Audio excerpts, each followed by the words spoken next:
Assalamualaikum warahmatullahi wabarakatuh. Perkenalkan, nama saya Atsaf E. Putra, NIM 19121125, Prodi Sistem Informasi, daerah asal Dompu, Nusa Tenggara Barat, umur 20 tahun.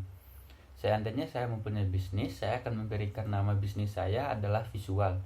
Jadi, visual adalah jenis bisnis yang bergerak di dunia art and design, khususnya pada desain album cover atau musik. Jadi, visual akan mengerjakan semua hal yang berkaitan dengan desain pada sebuah album atau desain musik seperti cover art, promosi image, social media image seperti IG story, IG feeds, and TikTok video.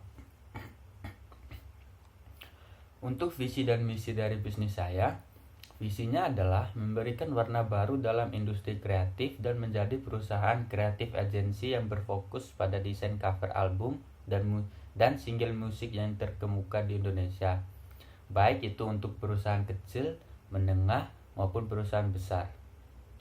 Dan misinya adalah untuk memberikan pelayanan yang terbaik dan profesional bagi setiap perusahaan atau perorangan, serta mampu memberikan ide-ide kreatif guna menunjang kesuksesan perusahaan tersebut dan membangun kemitraan yang saling menguntungkan dan saling mendukung secara strategis.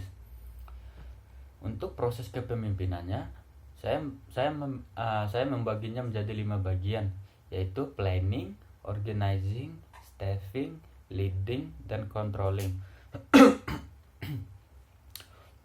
Dalam planning, saya akan merancang rencana yang bisa membangun value perusahaan sesuai dengan visi dan misi yang sudah ditentukan, guna menghindari planning yang berantakan.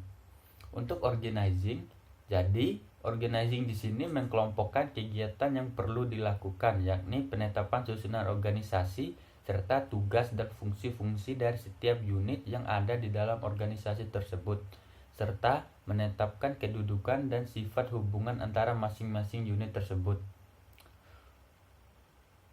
Untuk staffing, dalam pemilihan staff, saya akan memilih orang-orang dengan kemampuan desain dan sikap yang bagus, dan tidak lupa juga saya akan memilih orang yang memiliki visi dan misi yang sama dengan perusahaan. Leading, dalam proses ini saya akan memimpin dan memotivasi anggota organisasi agar planning dapat dijalankan dengan baik dan benar. Dan yang terakhir, controlling. Dalam tahap ini adalah tahap di mana saya akan memonitori dan memperbaiki aktivitas-aktivitas yang dilakukan oleh karyawan saya. Dan untuk gaya kepemimpinan, saya akan menggunakan gaya kepemimpinan kolaboratif. Alasannya, karena perusahaan saya bergerak pada bidang kreatif, maka banyak sekali dibutuhkan proses tukar pikiran dan kolaboratif antara karyawan dengan karyawan maupun karyawan dengan CEO.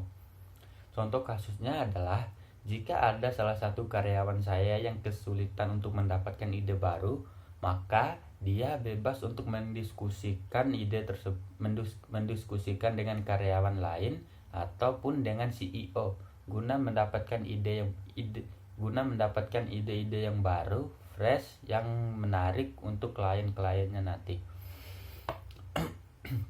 Dan bagaimana proses saya menjelaskan kepada anggota atau pengikut agar bisa mencapai visi dan misi.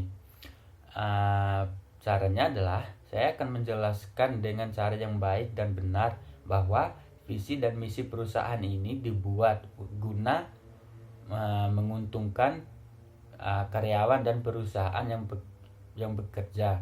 Dan jika ada karyawan yang tidak setuju dengan visi dan misi perusahaan yang sudah dibuat, maka kita akan melakukan diskusi guna mendapatkan visi dan misi yang baru yang cocok untuk karyawan dan perusahaan tersebut.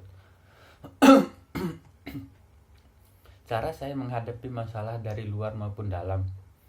Caranya adalah dengan mencari sumber masalahnya terlebih dahulu. Setelah mengetahui sumber masalahnya, saya akan melakukan diskusi dengan karyawan-karyawan saya guna mendapatkan solusi dari masalah tersebut. Contoh kasusnya, jika salah satu karyawan saya sulit untuk mendapatkan ide yang baru, maka saya akan menanyakan kepada karyawan tersebut kenapa dia kesulitan untuk mendapatkan ide yang baru. Jika saya sudah menanyakan dan mendapatkan masalah dia, kemudian saya akan mendiskusi dengan karyawan tersebut untuk mencari solusi yang pas guna menghindari masalah yang dia hadapi sekarang. Dan yang terakhir, langkah konkret apa yang saya lakukan untuk perusahaan tetap eksis di era milenial dan globalisasi ini? Pertama, saya akan melakukan promosi sebanyak-banyaknya di sosial media seperti IG, YouTube, TikTok maupun Twitter untuk memperkenalkan perusahaan kepada halayak umum dan memberikan gambaran-gambaran umum perusahaan guna menarik klien-klien baru. Dan yang kedua, saya akan mentargetkan pasar market saya itu ke luar negeri guna mendapatkan klien-klien yang baru dan semoga saja perusahaan saya bisa go internasional. Sekian saja penjelasan singkat dari saya. Wassalamualaikum warahmatullahi wabarakatuh.